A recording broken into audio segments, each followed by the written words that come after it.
Meus queridos irmãos e amigos, pastores, professores de escola dominical, alunos da Escola Bíblica Dominical, companheiros do ministério, eu vos saúdo com a paz do nosso amado Salvador, Jesus Cristo. Mais uma vez é com alegria que chegamos até você através deste vídeo para vos trazer a lição do próximo domingo, quando estaremos dando continuidade ao assunto deste trimestre. Estamos estudando nesse trimestre sobre a carta aos Efésios. Nosso comentarista, ele deu como assunto aqui na revista para nós o seguinte tema, o seguinte assunto: a igreja eleita, redimida pelo sangue de Cristo e selada com o Espírito Santo da promessa. São lições que tratam a respeito do conteúdo da carta aos Efésios, como já dissemos. Então, nós aqui, mais uma vez, como pastor e também líder da Escola Dominical da Igreja Sede, estamos aqui com a autorização do nosso pastor-presidente, fazendo este vídeo para que você possa acompanhar a lição e, quem sabe, sirva também de subsídio para aqueles que vão lecionar e para você que não pode estar na Escola Dominical, possa ter esse conteúdo em suas mãos e assim possa aprender mais um pouco da palavra do Senhor. Nós já fizemos algumas gravações anteriores. Se você desejar, você pode ir no nosso canal ou no canal da Adcol. Está sendo postado nos dois canais este vídeo. Será postado este também. E eu convido você para acompanhar as lições que tratam a respeito deste assunto tão importante. Agradeço de coração ao nosso pastor-presidente pela liberdade que nos dá de atuarmos na nossa igreja sede desde que ali chegamos. E aqui estamos para falar sobre esta lição, sobre esse conteúdo tão importante. Bom, seguindo então, irmãos, para a nossa lição de hoje, de fato, o nosso título da nossa lição é Eleição e Predestinação. Dois assuntos abrangentes, profundos e que são tratados por Paulo na carta aos Efésios, já no seu primeiro capítulo. Aliás, na semana passada nós já falamos sobre este primeiro capítulo e na ocasião falamos que a escola dominical segue uma linha temática e não textual. Por isso foram pensados os assuntos, estão sendo trabalhados os assuntos e não o texto versículo a versículo, como comumente se faz em cultos de doutrina, em mensagens também expositivas. Então hoje trataremos de duas grandes doutrinas que têm relação direta com a doutrina da salvação. Eleição e predestinação é o título da nossa lição do próximo domingo, dia 19. Bom, o nosso texto áureo, eu fiz questão de trazer para vocês o nosso texto áureo em mais de uma versão, para que possamos entender com mais clareza esse texto. Bom, a versão edição Revista e Corrigida de Almeida nos diz assim, Efésios 1, versículo 4 e 5, o seguinte: como também nos elegeu nele antes da fundação do mundo, para que fôssemos santos e irrepreensíveis diante dele em amor, e nos predestinou para filhos de adoção por Jesus Cristo, para si mesmo, segundo o beneplácito da sua vontade. Observando outras versões, a nova versão transformadora, uma versão atual que tem tido uma boa receptividade por parte dos estudiosos da Bíblia, diz-nos assim: mesmo antes de criar o mundo, Deus nos amou e nos escolheu em Cristo para sermos santos e sem culpa diante dele. Ele nos predestinou para si, para nos adotar como filhos por meio de Jesus Cristo, conforme o bom propósito de sua vontade. É uma versão que coloca o texto, a frase, de forma bem mais compreensível, assim entendo como estudioso da Bíblia, né? Quando diz que mesmo antes de criar o mundo, ou seja, a nossa eleição foi antes da fundação do mundo. Deus nos amou. Aqui, essa versão destaca o amor, logo aqui, enquanto que a versão de Almeida coloca o amor no final da primeira parte, né, da frase. Fala diante dele em amor, né? E ela diz, Deus nos amou e nos escolheu em Cristo para sermos santos e sem culpa diante dele. Nos predestinou para si, para nos adotar como filhos por meio de Jesus Cristo, conforme o seu bom propósito, conforme o bom propósito de sua vontade. Outra versão, a BKJ, a Bíblia King James, ela tem também uma tradução muito interessante nesse texto. Eu gostaria de compartilhar com você para que ampliemos a nossa compreensão destes dois versículos. Porquanto Deus nos escolheu nele, antes da criação do mundo, para sermos santos e irrepreensíveis em sua presença. E, em seu amor, nos predestinou para sermos adotados como filhos, por intermédio de Jesus Cristo, segundo a benevolência da sua vontade. Então, fomos eleitos antes da fundação do mundo, né? Voltando aqui a nossa versão revista corrigida, ele nos elegeu antes da fundação do mundo, né? E nos predestinou para filho. Essas duas palavras dão título à nossa lição. Nos elegeu, eleição, e nos predestinou, predestinação. Eleição e predestinação é então o nosso assunto que iremos tratar. Segundo a sua presciência, assim diz a nossa verdade prática, e eu recomendo sempre lembrar que aos alunos e professores que a verdade prática é o que é um resumo, é uma frase que de alguma forma tenta resumir a lição para que haja uma atratividade daquilo que vai vir, daquilo que vem sendo explicado posteriormente. Então, o que nós vamos ver como verdade prática ou como um resumo do que vamos aprender?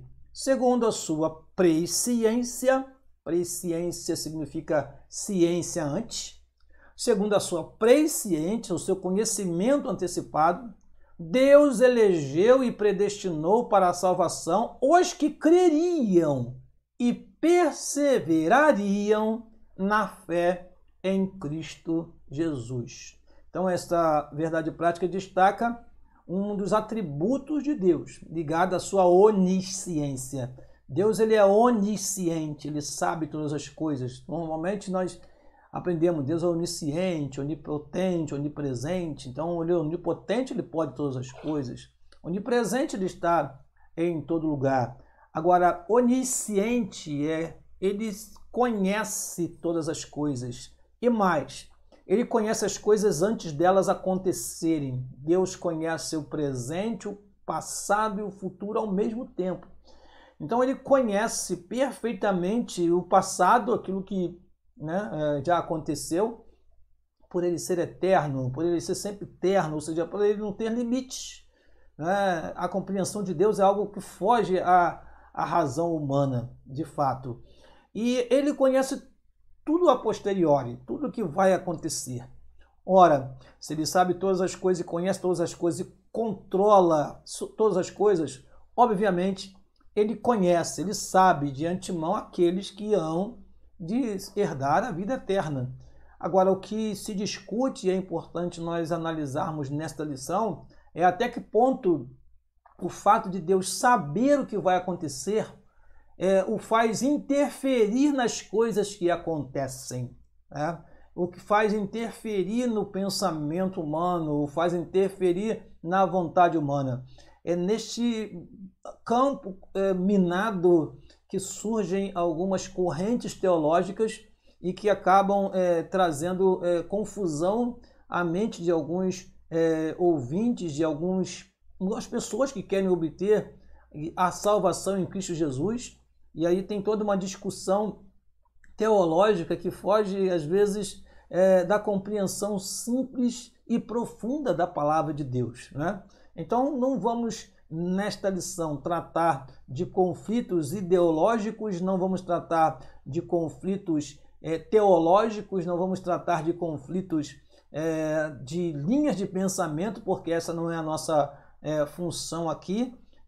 Simplesmente estamos para apresentar a lição, né, com um pouco mais de tempo para explicá-la, mas esse debate, principalmente a respeito do calvinismo e do arminianismo, tem cerca de 402 anos, e nós não vamos hoje aqui em uma exposição de 50 minutos ou uma hora dar conta de um conflito ideológico e de um conflito teológico, melhor dizendo, que perdura durante séculos. Então, não é essa a nossa intenção. Vamos seguir exatamente o que são os objetivos da nossa lição, assim que nós o apresentarmos aqui, vamos segui-los. Aliás, vamos antecipar e vamos apresentá-los, depois nós leremos ali o texto bíblico.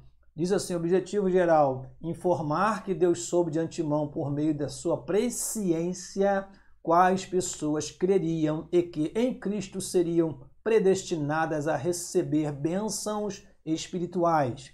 Os objetivos específicos vão ser tratados a cada tópico, diz: esclarecer a diferença bíblica entre eleição e predestinação.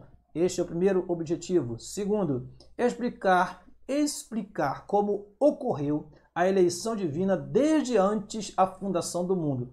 E terceiro e último, constatar que a predestinação bíblica retrata as bênçãos concedidas aos eleitos. Então, estes são os nossos objetivos e nós vamos, antes de ir para a introdução, fazer a nossa leitura bíblica em classe. Diz assim o primeiro versículo, Efésios capítulo 1, versículo 4 a 12.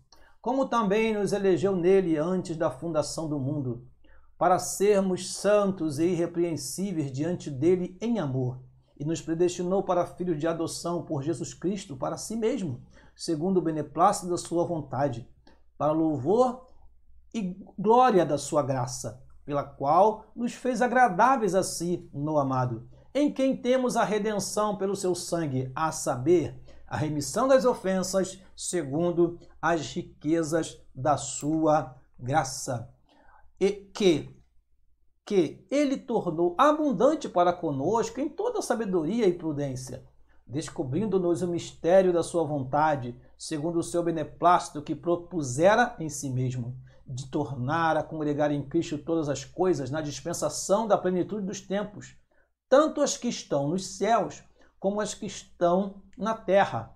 Nele, digo, em quem também fomos feitos herança, havendo sido predestinados conforme o propósito daquele que faz todas as coisas, segundo o conselho da sua vontade, com o fim de sermos para o louvor da sua glória, nós, os que primeiro esperamos em Cristo. Carta aos Efésios, capítulo 1, versículo 4 ao versículo número 12. Muito bem, indo para a introdução da nossa lição, você que está aí com a sua revista da CPAD, por favor, pegue a sua revista, acompanhe comigo para que você possa entender cada tópico. Vamos passar por todos os tópicos e vamos comentar pouco, talvez, porque a revista está bem comentada, mas vamos tentar aclarear alguns textos e fazer algumas observações que sejam importantes neste momento. Muito bem, a nossa introdução é sempre aquela palavra inicial para entrarmos na lição de fato, nos diz assim: a eleição e a predestinação são termos importantes na compreensão da doutrina da salvação. Esses vocábulos ligados entre si elucidam. Elucidar significa trazem luz. Né? Traz luz, ou trazem luz os vocábulos ao plano divino de salvar os pecadores. Então, a eleição e a predestinação acabam aclareando, mostrando uma parte desta doutrina da salvação que talvez estivesse, como disse o apóstolo Paulo, oculta em um mistério, e foi revelado através da igreja esse mistério. Tá? Diz assim mais: nesta lição, abordaremos os conceitos bíblicos e a interpretação pentecostal referente à eleição e à predestinação. Esta última frase é de suma importância, meu querido irmão que nos assiste nesse momento. Nós não vamos aqui, assim o comentarista ele falou, abordar com profundidade correntes teológicas, mas iremos posicionar ou nos posicionar usando como base a defesa de fé das igrejas Assembleia de Deus. Nós pertencemos a uma igreja histórica, uma igreja que tem tradição na área do ensino, uma igreja que teve excelentes ensinadores na sua formação, desde a sua fundação. Recebemos aqui de outros países homens que aqui fundaram instituições de ensino para poder implementar a escola bíblica em nossas igrejas. Enfim, temos umas boas referências. Temos boas referências no que tange ao ensino sagrado e, a partir daí, nós devemos valorizar as doutrinas, os ensinamentos, a defesa de fé, o credo das nossas igrejas Assembleia de Deus. A nossa denominação Assembleia de Deus, honrosamente, um dos maiores movimentos pentecostais do século passado, né, que começou lá em Belém e que realmente revolucionou o Brasil, né, e ainda revoluciona o mundo pela quantidade de igrejas e missionários. Então valorizemos a nossa denominação. Digo isto porque hoje se vê muita mistura e muitas igrejas que surgiram, né, de alguns tempos para cá, digamos de 30 ou 20 anos para cá, e que por causa de apresentar um movimento, uma doutrina mais voltada para a receptividade de pessoas, a sua forma de ser, de andar, criticam severamente as igrejas da Assembleia de Deus. Mas nós temos uma história digna de ser contada e por isso valorizemos a nossa denominação. Esta imagem eu printei e coloquei para vocês essa foto, que é da Declaração de Fé da Assembleia de Deus. Isso é um livro que foi editado, pela CPAD, e que neste trabalho, que começou em 2016 e terminou editado no final de 2016, em novembro de 2016, e publicado a partir de 2017, nós temos aí, dentre os nomes citados nesta comissão, o nome do comentarista da nossa lição, o pastor Douglas Roberto Batista, que foi relator. Vale a pena mencionar aí o nome do presidente dessa comissão especial, que é o nosso pastor e professor Ezequias Soares da Silva. Vale lembrar também que o nosso querido pastor Claudionor Corrêa de Andrade, um dos maiores comentaristas da revista da CPAD, junto com o pastor número 12, Linaldo Renovato de Lima, participaram também da elaboração desta declaração de fé, que é citada algumas vezes nesta aula do próximo domingo. E embaixo nós deixamos aí para você, se você quiser, podemos disponibilizar, isso está aberto na internet, um link que tem essa declaração disponível para quem quiser acessar e conhecer qual é o corpo doutrinário das Assembleias de Deus e o que ela diz a respeito destas doutrinas, principalmente estas de grande questionamento e de grande abertura nos últimos anos, por causa de muitas pregações, principalmente triunfalistas, e por causa de muitos louvores que acabaram adotando palavras que vieram de uma corrente teológica que não é a que nós defendemos e acaba se infiltrando em nossos púlpitos, na nossa adoração, no nosso louvor e trazendo em alguns momentos confusão na mente de alguns estudiosos da palavra de Deus em nossas Assembleias de Deus. Então, vale a pena você conhecer, como bom assembleiano, a declaração de fé das Assembleias de Deus. Bom, o tópico número 1 fala sobre eleitos para uma vida santa e irrepreensível. Diz assim o que está na nossa tela, que foi tirado da nossa lição. Eleição divina. Eleição traz a ideia de escolha. Eleger, escolher. Paulo menciona 3 aspectos dessa escolha. Como foi essa eleição? Como foi essa escolha? Primeira coisa, em quem fomos escolhidos? Em Cristo.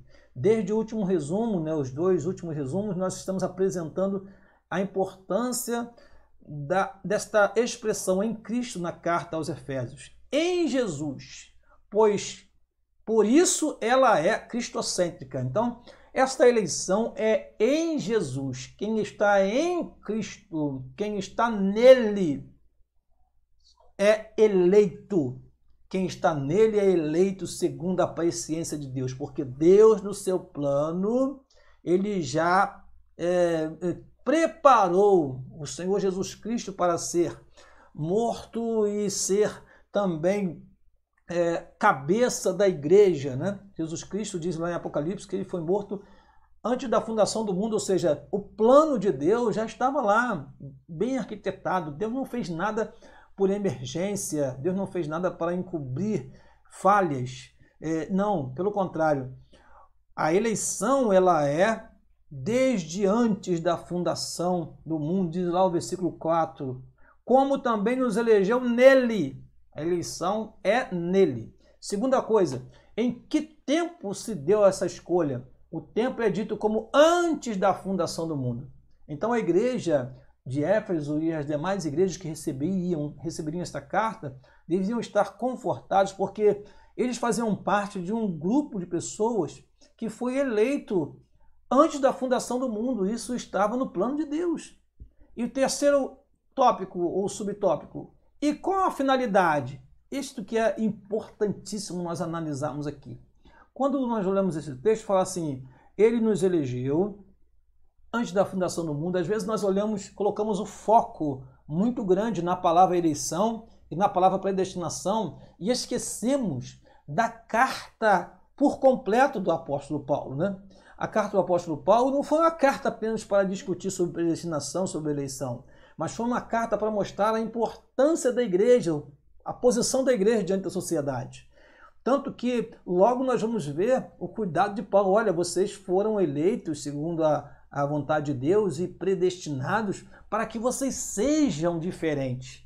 A função, o objetivo de Paulo não era fazer com que aquele povo se sentisse um predestinado, alguém que fosse melhor do que os outros, escolhido dentre tantos, e menosprezassem os outros. Pelo contrário, Paulo orienta, olha, vocês não pratiquem mais o pecado que praticavam antes. Tomem cuidado para não voltar à velha vida. Então, o conselho de Paulo estava baseado nesta revelação. Olha, vocês foram eleitos e predestinados. Com que finalidade? Então, qual é a finalidade? Qual é o objetivo disso? Porque Deus já trabalhou desde o antigo tempo pensando na igreja e na sua separação como povo santo. Foi para que vocês fossem santos e irrepreensíveis. Olha que o texto fala assim, santos e irrepreensíveis diante dele. Olha, ser santo e irrepreensível diante de Deus é algo difícil, podemos dizer assim. Porque não estamos falando aqui de ser santo e irrepreensível diante do mundo, mas ser santo e irrepreensível diante dele. Então Deus nos elegeu em Cristo, nos predestinou para que fôssemos santos e irrepreensíveis diante dele, e diz mais, em amor. A lição chega a dizer o seguinte, a eleição de pessoas ocorre somente em união com Cristo, com Jesus Cristo, e ninguém é eleito sem estar unido a Cristo pela fé. Então, preste bem atenção nisso. Aquela pessoa que vive uma vida de fé diante de Deus e está em Cristo, ele é eleito e predestinado. Fora de Cristo não há eleição, não há predestinação. Bom, seguindo para o tópico seguinte, nós vamos ver o seguinte, as condições da eleição. A Bíblia de Estudo Pentecostal ensina que a eleição para a salvação em Cristo é oferecida a todos.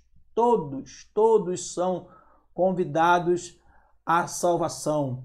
Não é um grupo seleto, não, todos. Está escrito lá em João 3,16.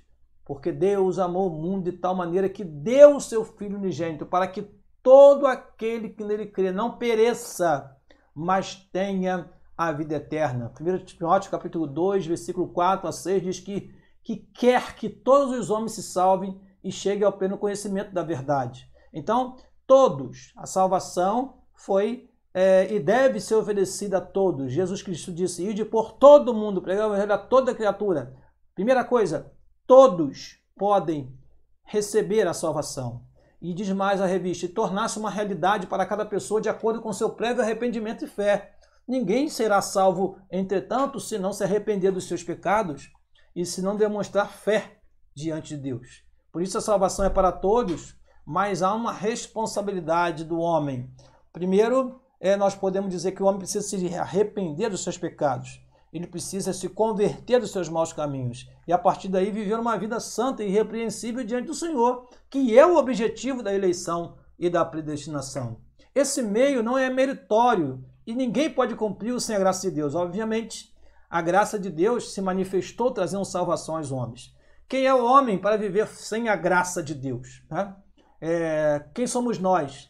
Dependemos de Deus. Agora, não podemos colocar toda a responsabilidade da nossa salvação e da nossa vida na pessoa de Deus, como se nós não precisássemos fazer nada, como se não precisássemos nos converter, submeter. Jesus Cristo chegou a dizer, não apenas uma vez, está registrado na Bíblia, mas está escrito assim, se alguém quiser vir após mim, negue-se a si mesmo, toma a sua cruz e siga-me. Então, não é meritório, mas isso não quer dizer que nos isenta de uma responsabilidade. Desse modo, fomos eleitos por iniciativa divina por causa da graciosa obra de Cristo e não pelas obras. Está escrito em Efésios, capítulo 2, versículo 8 e versículo 9. Terceiro tópico desta primeira parte da lição diz assim, vida santa e irrepreensível. Irmãos queridos, nós já falamos aqui em lições anteriores sobre a santidade, sobre a santificação. Então, o que é ser santo? Santo é ser separado do pecado, separado do mundo, consagrado a Deus, dedicado a Deus. A palavra santificação está sempre ligada a estas ideias de purificação, a ideia de separação. Agora, é separação de e separação para. É separar para dedicar. É separar para consagrar, para tornar-se sagrado, participante da natureza divina. E além disso, ser irrepreensível. Diz aqui a primeira carta de Paulo aos Tessalonicenses, no capítulo 5, eu vou ler para você a importância grande desse texto. Eu vou ler para você esse texto. Diz assim, 1 Tessalonicenses, capítulo 15, versículo de número 23. Diz assim, e o mesmo Deus de paz vos santifique em tudo, e todo o vosso espírito e alma e corpo sejam plenamente conservados irrepreensíveis para a vinda de nosso Senhor Jesus Cristo. Ora, quando Paulo diz que nós fomos chamados, eleitos e predestinados para viver uma vida santa, ele não está dizendo que você foi predestinado e você não precisa fazer nada. Pelo contrário, a santificação é um processo. A santificação é um processo contínuo. Né? E aí nós precisamos, então, ser, como diz lá em Filipenses capítulo 2, versículo 15, filhos de Deus inculpáveis no meio de uma geração perversa, corrompida, perversa. É isso e que o apóstolo Paulo escreveu aos Filipenses, como diz que chama de astros. Vamos ler esse texto sagrado para que você possa me acompanhar. Filipenses capítulo 2, versículo 15, diz assim, para que sejais irrepreensíveis e sinceros, filhos de Deus inculpáveis no meio de uma geração corrompida e perversa, entre a qual resplandeceis como astros no mundo. Esse é o objetivo da nossa eleição, da nossa predestinação. Não é fazer do crente uma classe especial dentre os outros, a ponto de menosprezar os demais. Pelo contrário, é ser inculpáveis, irrepreensíveis, santos no meio de uma geração corrompida e perversa, mas mostrando essa diferença e atraindo pessoas para o Evangelho através das nossas vidas. Diz mais a lição, os termos apontam para a santificação, que é o mais alto padrão ético e moral de vida para agradar a Deus que nos elegeu em Cristo.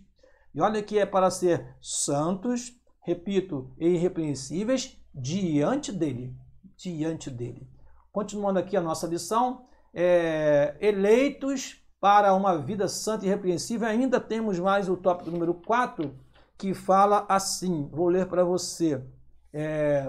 O tema é apresentado com exortações contra a velha conduta. Exortações contra a velha conduta, contra a velha forma de viver, tais como mentira, furto, palavras torpes, amargura, ira, cólera, e ainda severas advertências contra a fornicação, impureza, avareza, embriaguez, ou seja, a finalidade de apresentar a Deus uma igreja gloriosa, sem mácula, nem ruga, mas santa e irrepreensível. É o que está escrito em Efésios, capítulo 5, versículo 27. Chama a atenção do estudante da Bíblia para olharmos a epístola como um todo.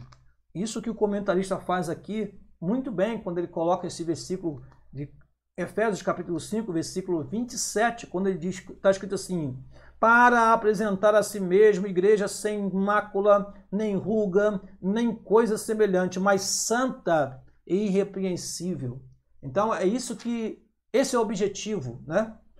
Ter uma vida exemplar diante de uma sociedade corrompida. Não obstante, somente o Espírito Santo capacita o crente para esse novo estilo de vida, realmente. Precisamos, como diz lá em Gálatas capítulo 5, versículo 22 a 25, ter o fruto do Espírito. E isso vai mostrar que realmente nós nascemos de novo. Gálatas 5, versículo 22 a 25 diz assim, mas o fruto do Espírito é caridade, gozo, paz, longanimidade, benignidade, bondade, fé, mansidão e temperança. Contra estas coisas não há lei. E os que são de Cristo crucificaram a carne com as suas paixões e concupiscência, ou seja, deixaram de viver uma vida promíscua, deixaram de viver uma vida mundana. Se vivemos em Cristo, se vivemos em Espírito, andemos também em Espírito. Repetindo, se vivemos em Espírito, andemos também em Espírito. Isto Paulo recomenda aos Gálatas. Portanto, trata-se de um processo contínuo de santificação até a glorificação final no dia de Cristo. O tópico número 2 fala sobre predestinados para filhos de adoção. É o segundo tópico. Aqui, antes de iniciar o comentário, o comentarista sempre deixa uma frase e diz assim, a palavra predestinar mostra que o destino dos eleitos foi feito na eternidade. É bom que se observe isso com bastante cautela. O que foi predestinado foi o destino dos eleitos, e não cada pessoa individualmente. Nós vamos tratar disso com mais profundidade, talvez no próximo tópico. Mas o que significa isso? Significa, predestinar significa determinar antes, predestinar, ou seja, dar um destino antes, determinar antes. A Bíblia de Estudo Pentecostal esclarece que a predestinação se aplica aos propósitos de Deus inclusos na eleição. Olha, preste atenção, a eleição é a escolha feita por Deus em Cristo. Deus escolheu, mas em Cristo. Se alguém não está em Cristo, não será escolhido, não será eleito.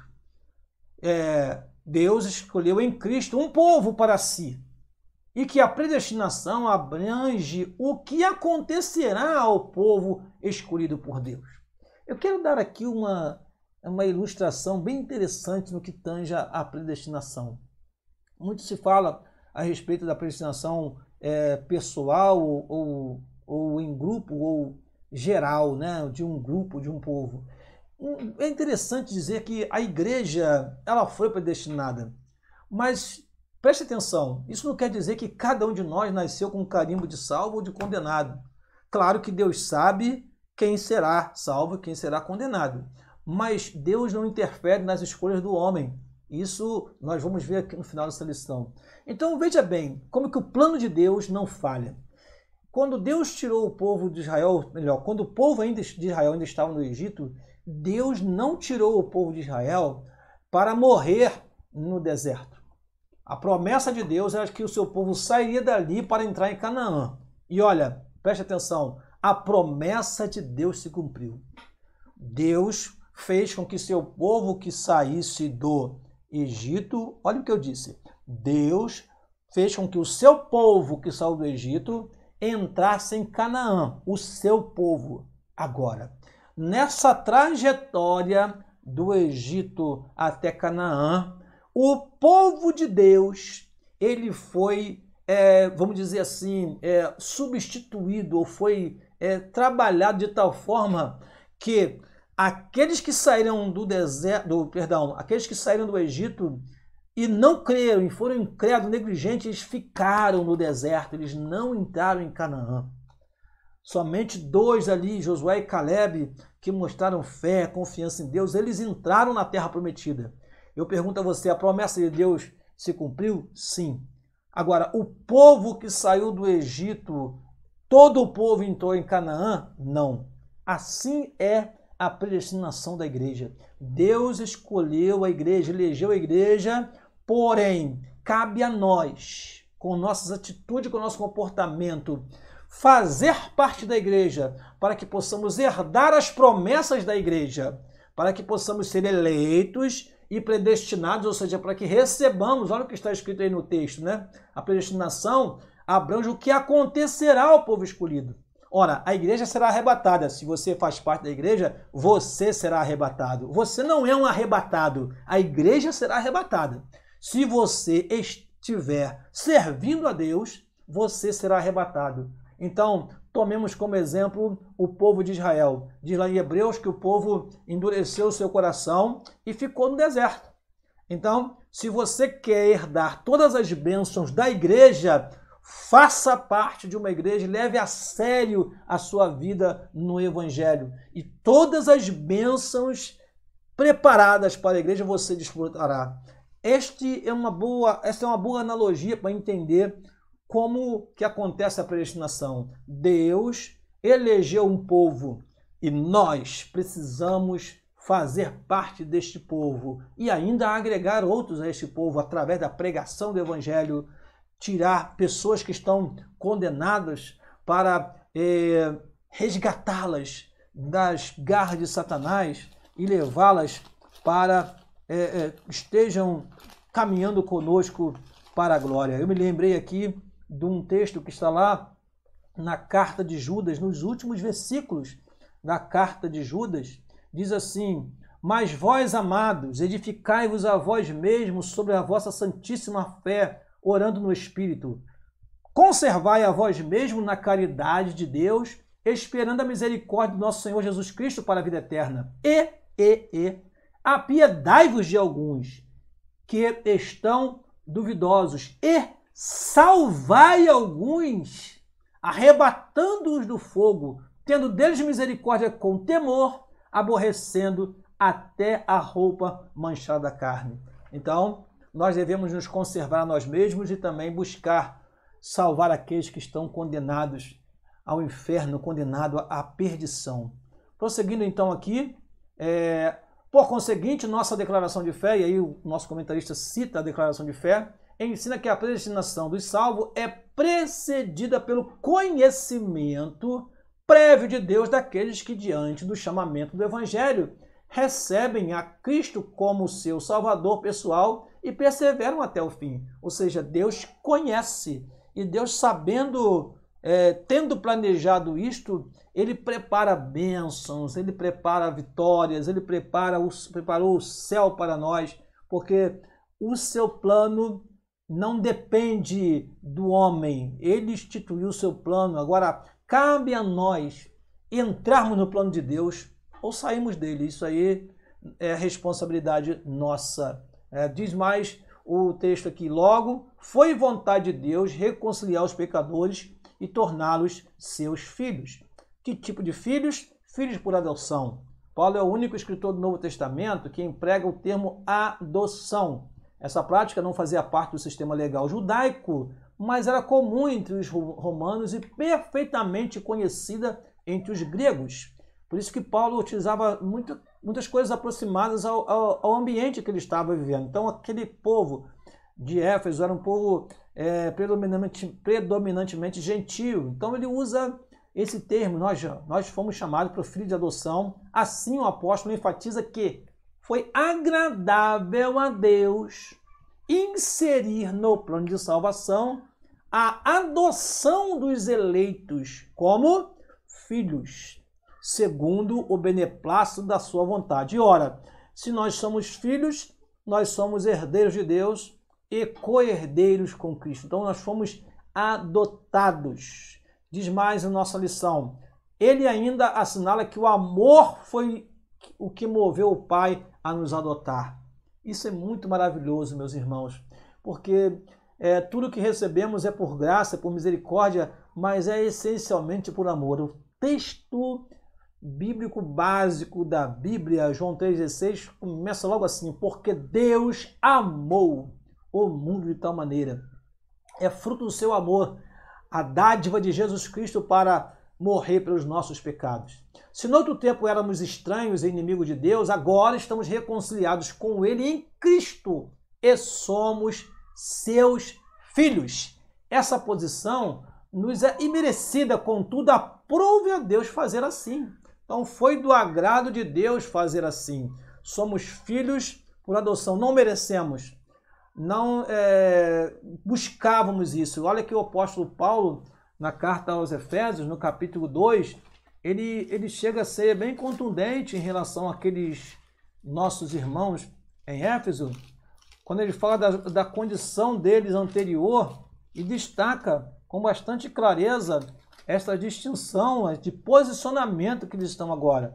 Vamos ver? Efésios capítulo 2, versículo 4 e 5, fala assim: mas Deus, que é riquíssimo em misericórdia, pelo muito amor com que nos amou, estando nós ainda mortos em nossas ofensas, nos vivificou juntamente com Cristo, pela graça sois salvos.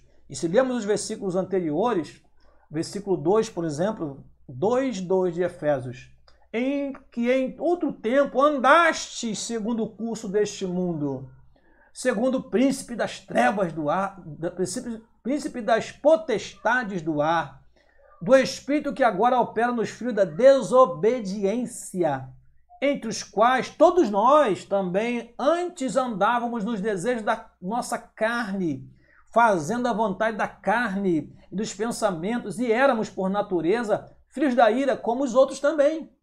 Mas aí vem o insondável, o incomparável, o imensurável, podemos dizer assim, amor de Deus, que nos amou e nos fez filhos seus. Romanos, capítulo 8, versículo 17, vale a pena ler esse texto, diz assim: e se nós somos filhos, somos logo herdeiros também, herdeiros de Deus e co-herdeiros de Cristo, se é certo que com ele padecemos, para que também com ele sejamos glorificados. Muito bem.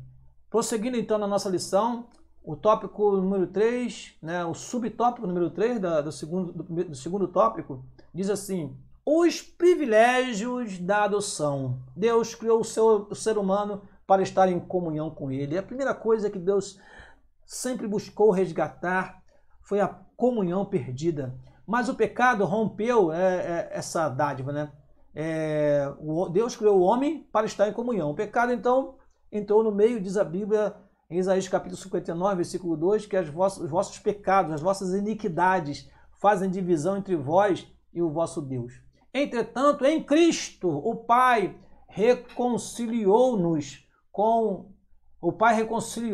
com os homens, melhor dizendo, adotando os escolhidos.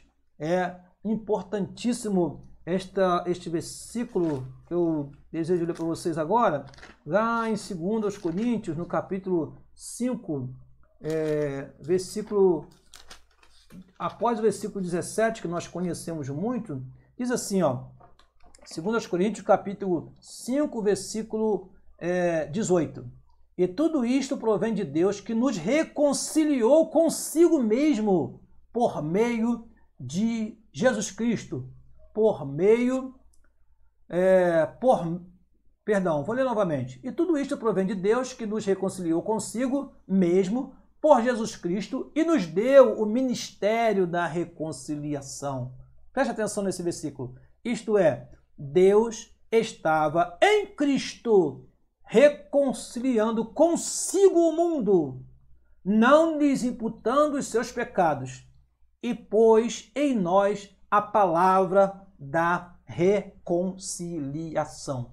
Então ele trabalhou através da morte do Senhor Jesus Cristo, e isso foi um plano perfeito de Deus, e através dele fomos adotados. Nesse sentido, o apóstolo Paulo usa uma analogia da adoção na sociedade romana, em que o filho adotado recebia o direito ao nome e aos bens de quem o adotava. Nome e bens. Igualmente, na filiação divina, Deus predestinou as bênçãos de um novo nome e de uma nova imagem, a imagem de Cristo aos eleitos, né? É muito lindo falar sobre isso, principalmente quando se trata em Apocalipse, no capítulo 2, no versículo 17, que diz assim, a palavra do Senhor: quem tem ouvidos, ouça o que o Espírito diz às igrejas. Ao que vencer lhe concederei, ao que vencer lhe darei a comer do maná escondido, e dar-lhe-ei uma pedra branca, e na pedra um novo nome escrito, o qual ninguém conhece senão aquele que o recebe. Então, Deus nos deu uma nova identidade. Aqui no mundo, neste momento, somos filhos de Deus por adoção, mas na vinda vindoura, ou seja, no céu, teremos uma nova identificação celestial. E lá, ao contrário do que acontece aqui na terra. Aqui, quando nascemos naturalmente, todos sabem o nosso nome e nós ainda não sabemos. Mas lá no céu, nós receberemos uma pedra branca e nós vamos saber o nosso nome e ninguém vai saber. E nós vamos dizer para os outros qual é o nosso novo nome nos céus. Que maravilha!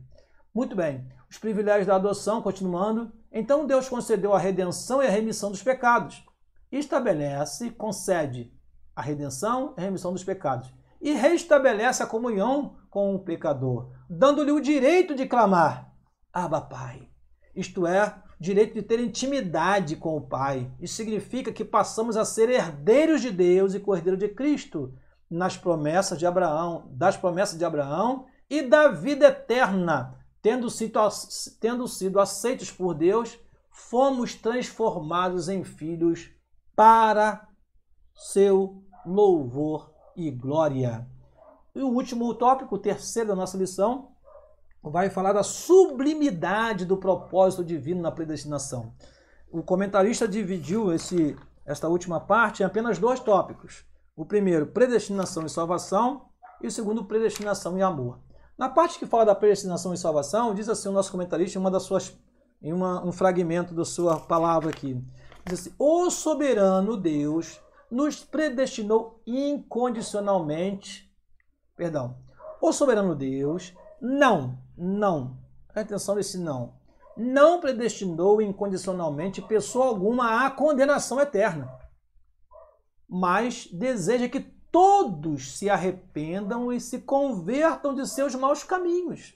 Isso está escrito em Atos capítulo 17, versículo 30, mas Deus, não tendo em conta o tempo da ignorância, enfim, anuncia. Eu vou ler o texto porque, apesar de conhecer às vezes de cor, é bom olhar no texto sagrado para não cometer nenhuma incorreção na hora de falar. Diz assim, Atos 17, 30, mas Deus, não tendo em conta os tempos da ignorância, anuncia agora a todos os homens e em todo lugar que se arrependam. Então, não podemos dizer de forma alguma, irmãos, que uns foram separados para o inferno e outros separados para o céu. Isto seria fazer o que Deus não faz, é a acepção de pessoa. É Deus tratar uma pessoa de uma maneira e tratar outra de outra maneira. Isso até invalida, né, ou menospreza o trabalho da evangelização. A evangelização é para todos os povos, para todas as pessoas, e não apenas para quem é escolhido. Nós precisamos pregar o evangelho. A nossa denominação Assembleia de Deus, ela cresceu nos simples ar livres, cresceu na visitação, cresceu na oração pelos enfermos, cresceu expulsando demônios, indo ao encontro às pessoas necessitadas, e sem se preocupar com corrente teológica nenhuma, nós fomos ganhando almas por esse Brasil afora, e hoje somos o que somos, a Assembleia de Deus no Brasil, porque esta foi a mensagem que o Senhor Jesus Cristo deixou para nós, pregarmos o Evangelho e as pessoas se arrependem.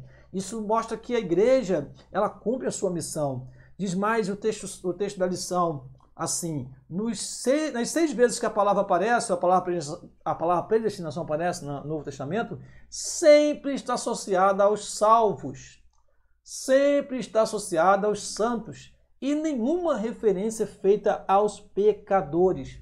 Então, a predestinação, ela tem uma ligação direta com a salvação, e diz mais aqui o nossa segunda parte deste último tópico, predestinação e amor. Desde o início estamos destacando a questão do amor incluída nessa eleição e predestinação. Antes de Deus criar qualquer coisa, o seu plano de redimir a humanidade, de definir o destino dos crentes, estava estabelecido. Por conseguinte, a Bíblia mostra que a redenção divina não foi medida de emergência, ao contrário, era o plano imutável do amor de Deus desde sempre. Claro que era um mistério que estava oculto. Claro que não se poderia imaginar em tempo algum no Antigo Testamento que a igreja do Senhor seria formada essencialmente por gentios, né? Não poderia se pensar de maneira alguma como esses dois povos estariam unidos debaixo da mesma graça, debaixo da mesma unção.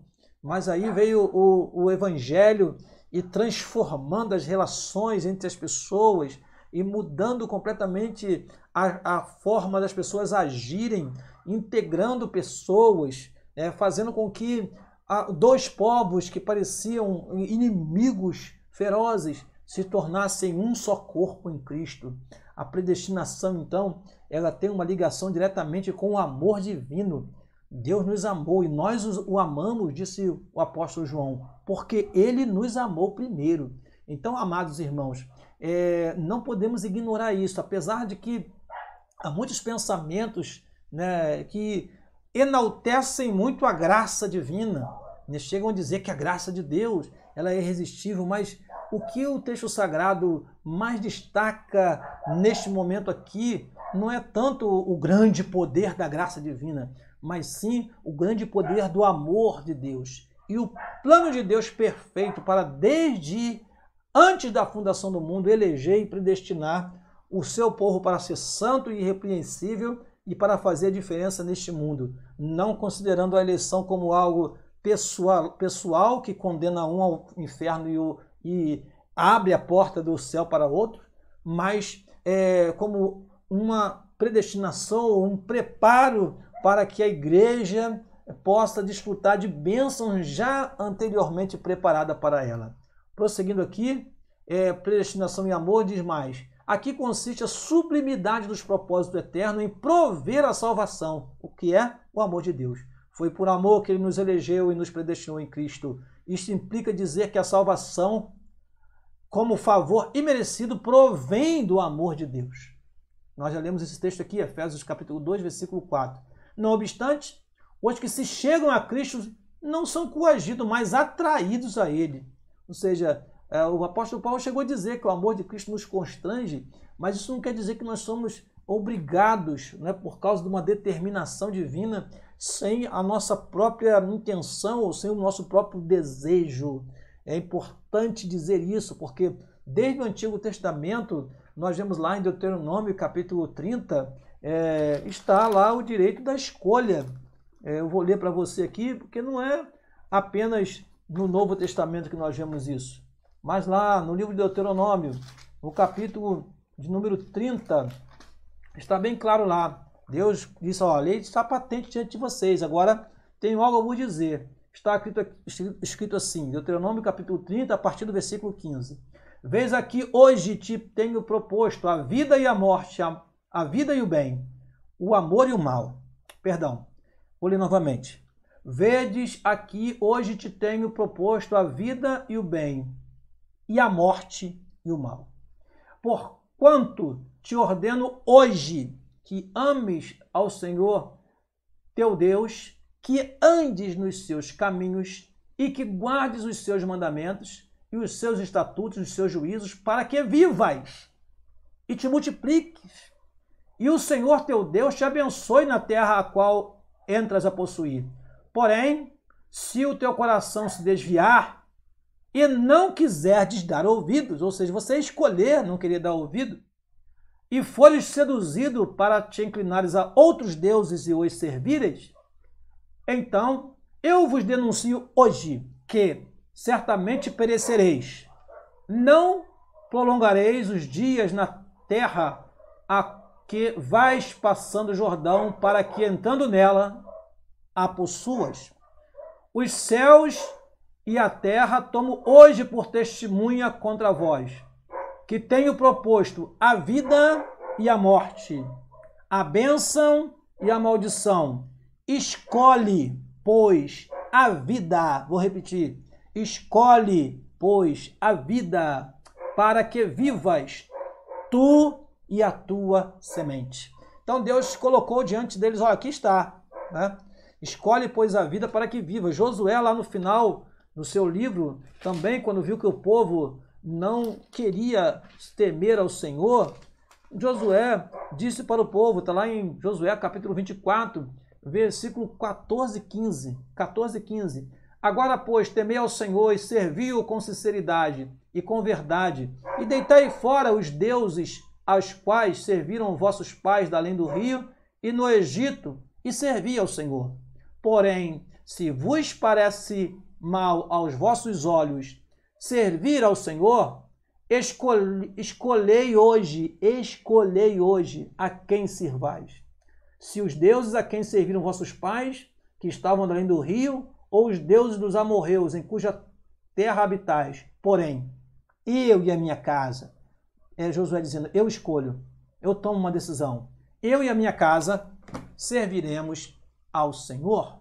Então, quando o texto de Deuteronômio chega a dizer que nós devemos fazer isso amando a Deus.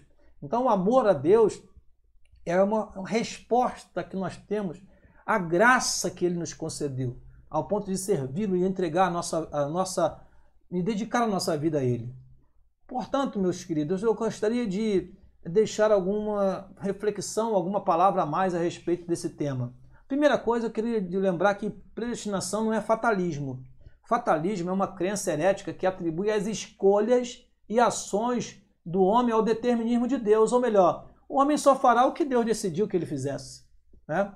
Então existe essa ideia do fatalismo e que isenta completamente o homem das suas responsabilidades. Ah, não, isso aí foi Deus que quis, e tudo é atribuído a Deus, né? Quando alguma coisa acontece e foge do homem toda a responsabilidade. Não, isso não é predestinação.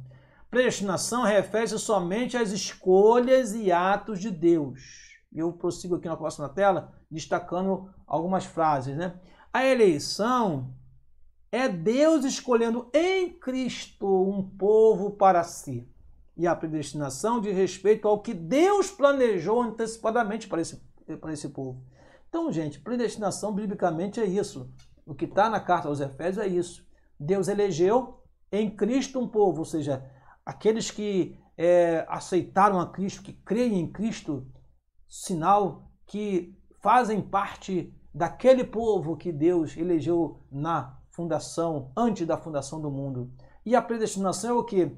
É predeterminar, é dizer antes o que esse povo vai alcançar, o que este povo vai receber. Diz respeito ao que Deus planejou antecipadamente, as bênçãos que Deus havia preparado. Então Deus nos predestinou, sim, para filhos de adoção, isso é bíblico, mas não individualmente ao ponto de carimbar uma pessoa como salvo e outro como condenado. Isso a Bíblia não mostra em momento algum. Outra frase importante é que Deus não predestina as escolhas do homem, né? Deus, ele predestina os seus atos e as suas escolhas. O seu plano é perfeito. O homem que faça as suas escolhas, como falamos aqui, mostrando nesses textos, poderia mostrar muitos outros textos, que mostramos desde o Antigo Testamento, e é bom que se fale isso, desde o Antigo Testamento, este pensamento da responsabilidade humana. Esta ideia da predestinação, como é pregada hoje em alguns púlpitos e algumas igrejas, não é veterotestamentária, de jeito nenhum. Ela não tem apoio no Antigo Testamento. Ela é um conjunto de interpretações de versículos isolados no Novo Testamento. Mas se olharmos no Antigo Testamento, vamos ver a responsabilidade que Deus exigiu dos homens desde o Éden de cumprir e fazer aquilo que lhe foi proposto. Muito bem, último destaque aqui é que não devemos deixar nossa teologia interpretar a Bíblia para nós. Cuidado com isso, porque nós estamos vivendo um tempo que as pessoas estão indo para uma corrente teológica e aí vão à Bíblia para que a corrente teológica interprete a Bíblia para nós. Pelo contrário, a própria Bíblia deve determinar a nossa teologia. Então, meu querido, não perca seu tempo se posicionando como calvinista ou como arminianista. Não é isso, não é que a Bíblia quer que você se posicione como cristão, como pregador da palavra. É claro que todo o debate em relação a estas correntes ideológicas e correntes teológicas, nós poderíamos aprofundar aqui, mas não é esse o nosso objetivo aqui. Nós temos outras finalidades aqui na Escola Dominical. Por exemplo, quando falamos dos 5 pontos principais do calvinismo, que foi, retratado desde o Sínodo de Dort, que isso aconteceu em 1618, há cerca de 402 anos. Desde essa época já havia essa contradição entre 2 polos de pensamentos teológicos. Então não é hoje, numa escola dominical, que você vai resolver essa questão, né? Agora, é bom que você tenha cuidado, porque nossa denominação, a Assembleia de Deus, ela pende ou inclina-se muito mais para o arminianismo do que para o calvinismo. O calvinismo tem algumas complicações, não o calvinismo de Calvino, mas algumas ideias, né? Por exemplo, a ideia da eleição incondicional, a ideia da expiação limitada. Dizer que Jesus só morreu por aqueles que creem é ignorar a exegese de alguns textos sagrados, né? Não vamos entrar por este caminho para não nos aprofundar no nosso tempo aqui. Mas dizer que ninguém pode resistir à graça de Deus, por exemplo, uma ideia calvinista, ou seja, você, se Deus falar com você, se o Espírito Santo te convencer, você não pode dizer não para a salvação. Isso a gente vê em alguns hinos, em alguns louvores, em algumas pregações, irmãos, né? Dizendo, o que Deus tem para você, nada vai impedir, ninguém vai tirar, ninguém vai fazer com que você perca aquilo que Deus tem para você. Olha, precisamos tomar cuidado com isso, né? Porque se nós olharmos no texto sagrado, teve homens que começaram cheios do Espírito Santo e terminaram na feitiçaria. Teve pessoas que começaram na idolatria, mas que se tornaram salvos em Cristo Jesus. Então, é bom que você tenha cuidado com esses exageros. O autor Meyer Pirman, eu gosto desse best-seller, né, Conhecendo a Doutrina da Bíblia, que ele fala exatamente de uma coisa chamada equilíbrio escriturístico. Nós precisamos encontrar um equilíbrio. Sim, a graça de Deus ela é poderosa, ela é proveniente, ela vem para trazer a salvação ao homem. O homem não pode realmente fazer nada para ser salvo no sentido de promover a sua salvação. Não. Porém, a graça de Deus se revelou e o homem precisa alcançá-la. O homem precisa ir ao encontro desta graça. Precisa. Está escrito lá em João, no capítulo 1, versículo 12. Mas a todos quanto receberam, foi-lhe dado o direito de serem filhos de Deus, a saber, aos que creem em seu nome. E aí, irmãos, quando a gente fala do perigo desses ensinamentos, que são baseados em algumas interpretações de alguns versículos, isso nos preocupa, porque muitas pessoas estão indo por este caminho e estão se esquecendo de coisas maravilhosas que a palavra de Deus tem em relação à salvação. Então, dizer, por exemplo, como a expiação limitada de Jesus só morreu pelos que crerem. Isto é contraditório demais, é muito complicado explicar isso. Como que eu posso dizer que Jesus não morreu por todos, né? Jesus só morreu por aqueles que crerem. Ah, não, mas isso aí é uma graça, isso aí seria uma salvação, uma expiação eficaz. Isso não está na Bíblia, essa palavra expiação eficaz. Eu estou apenas ponteando para os irmãos verem o cuidado que nós devemos ter. Vou repetir aqui. O equilíbrio escriturístico significa o seguinte: a graça de Deus se há manifestado. Sim, nós não podemos ser salvos a não ser pela graça. Porém, por outro lado, não podemos exagerar no arminianismo e dizer que o homem pode, com as suas práticas, conquistar a salvação. Não. É preciso ter um equilíbrio. Esse equilíbrio que está faltando em muitas igrejas hoje, que estão levando muitos jovens a nos procurarem até para tirarem dúvida a respeito desse avanço do calvinismo em algumas igrejas, em nossos púlpitos e em alguns louvores. Então tome cuidado com isso. Siga o que a palavra de Deus diz, continue pregando o evangelho. Outra verdade que foi disseminada desde esse tempo, desde 1618, é a ideia da perseverança dos santos, que diz: uma vez salvo, salvo para sempre. A pessoa pode se desviar, pode cair, pode tropeçar, mas ele nunca perde a salvação. Ora, irmãos, tomemos cuidado com isso. A Bíblia tem muitos se permanecerdes, se aquele que perseverar até o fim será salvo, ou seja, precisamos perseverar até o fim. Nós precisamos ter a nossa lamparina com azeite e precisamos ter azeite em reserva para poder esperar o momento certo do arrebatamento da igreja. Então, não descuide da sua fé, não descuide da sua fidelidade a Deus, porque você é um predestinado. Cuidado com isso. Isso pode te levar ao enfraquecimento da sua fé, ao enfraquecimento do seu testemunho cristão. Então, siga as orientações do seu pastor, da sua liderança. E nós temos uma igreja que preza pela doutrina bíblica, e aqui estamos em comum acordo com o nosso pastor, na nossa igreja, que realmente é isso. A eleição e a predestinação existe para a igreja, e não individualmente ao ponto de carimbar um para a salvação e outro para a perdição. Isso seria acepção de pessoa e seria completamente uma quebra daquilo que nós falamos aqui, o amor de Deus para a salvação de todos os homens. Eu quero terminar já lendo a conclusão, que diz o seguinte: Cristo morreu por todos e por cada um dos pecadores.